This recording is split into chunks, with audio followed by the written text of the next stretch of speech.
It has been one of our greatest fairness failures. The government now has an opportunity to do the right thing and lift the adequacy of our unemployment payment. We don't have a proposal on the table to increase JobSeeker. But that's about to change with an independent review into Australia's welfare rates set to recommend an increase in JobSeeker payments just in time for the federal budget. Oh, look, always, when you're a Labor government and you know that people are doing it tough, you do what you responsibly can, but you've got to weigh it up with the fact we've got $1 trillion of debt in the budget and we've got to make it all add up. You know who else is struggling to make it all add up?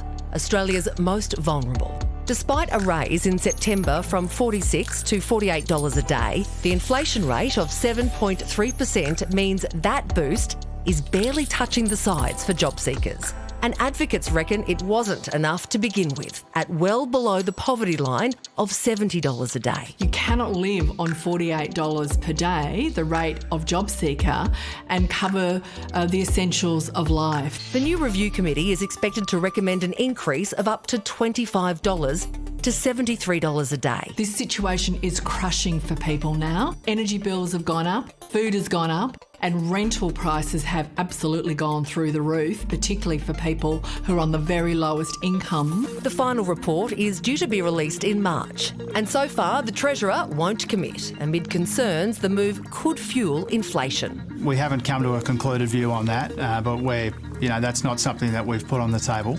Desperate job seekers are more worried about putting food on the table. Job seekers like WA mum of 7, Jeannie. It does affect me mentally. I try not to, show it around the kids or anything, but it's really hard to pay for everything that I need to pay for with being on JobSeeker. She's worried even an increase of $25 a day won't be enough. Look, it costs a lot of money to feed me and my kids, and all the bills that I have at the moment, to tell you the truth, that's not going to make a big difference to me. So can Australia afford another job seeker increase? And can Aussie battlers afford anything without it?